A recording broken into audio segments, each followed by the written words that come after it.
Hi everyone, hi Sandra. My name is Shira, and with me are Amit, Yutam, and Nicole. And we're gonna talk about something that surrounds us all the time. And this is the wine, but we're gonna talk especially about wine turbines in Denmark, um, because maybe this turbine seems, at least for me, a little bit like old and not very useful, but the Denmark people have a lot of history. They have a lot of facts about these turbines, and we're gonna take a look at this. We're gonna take a look at what we can learn from this turbines history, because this is the main subject. The main subject of the research. What insight we can learn from the history of the wind turbines in Denmark, and not only to take nice photos to post on Instagram over there. So let's go to the journey. Let's see. So now I'm going to talk about the method. Um, so the researchers use the method what you call IR. The full name is interactive review. Um, these methods help them to combine different sources of information, some of them practical and some theoretical, various way to analyzing the data. This approach gives a complete understanding about the research and topic. Um, so what they did, they collect information from interviews with experts. They talk with wind farm stakeholders and people work in the local utilities. Um, and of course, talk with wind farm developers. Um, they went to seminars and events from the wind farm sector. Um, they follow of reports on the energy sector, legal and policy documents, and news articles. We talked about the methods, now let's talk about the procedure. The research draws on interviews with wind farm stakeholders, multi-layer engagement with wind farm developers, and participation in wind farm sector events and seminars. In terms of literature, the research draws on energy, sector reports, legal and policy documents, news, website, and etc., including the history of wind power in Denmark, focusing on key historical events, policy priorities, and decisions that were important for the evolution of the industry, and dilemmas of wind farm planning and deployment, wind farm ownership, and the importance of socio-psychological phenomena for the perceptions of local wind farm among the public. So the results. The first one, historical evolution. The wind energy in Denmark evolved from ancient windmills to the modern turbines that we know today. And key events like world wars and the oil crises affected the energy policies and promoted the wind energy. Policy impact. The policy shifted towards sustainability and renewables, supported by agency and subsidies.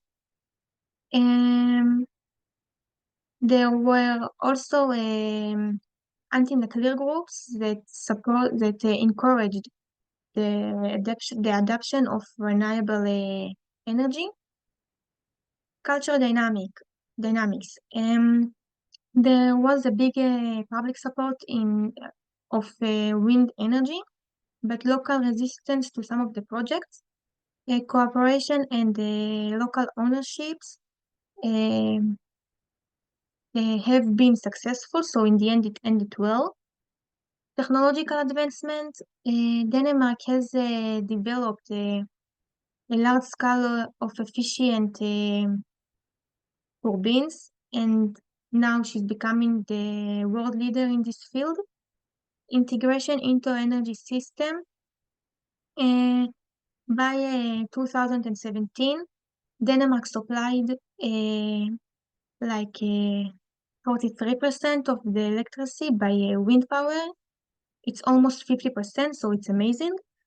And the last one, challenge and consideration.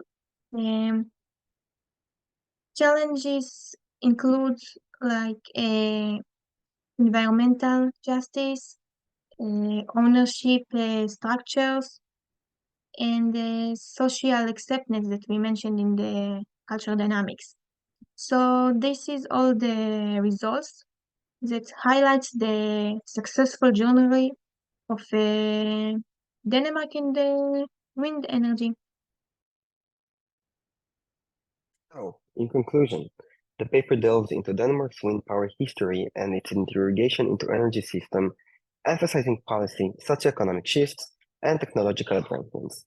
It discusses grassroots and governmental initiatives, highlighting wind's power endurance popularity. However, as wind turbines grew larger, challenges emerged, including public sentiment shifts and dilemmas in planning and deployment. The paper suggests that Denmark's experience offers valuable insights for other nations' transitions in low-carbon energy. So after we read and talked about the article, let's answer some questions that we came up with. How can other countries learn from Denmark's wind energy integration given their unique socio-political context and resource availability? So to answer this question, I use two main keywords, collaboration and planning. So other countries can learn from Denmark's wind energy success by seeing how Denmark made its energy plans and got people to support them. So what actually they did? They focus on using clean, renewable energy with help from the government and involving the public. So that's why I say in the two main keywords, collaboration and planning. So it shows that important to have good plans and involve everyone when adopting wind energy. But when other countries, they have their own resources, not wind for the example, the wind energy. So they should think about their own resources and current energy setups. What is the role of public perception in renewable energy projects, and how can governments ensure community support for such initiatives? For the question, Nicole. So, yes, as the wind turbines grew larger, there were more challenges because the dilemmas about the development increased, and there was more public sentiment for the turbines. Here you can see some of the bibliography of the research. I hope that you had a good time, that you liked listening to us. I hope that you learned a little bit about Denmark wind turbines and what insights is they teach us. Thanks a lot for the course, and goodbye.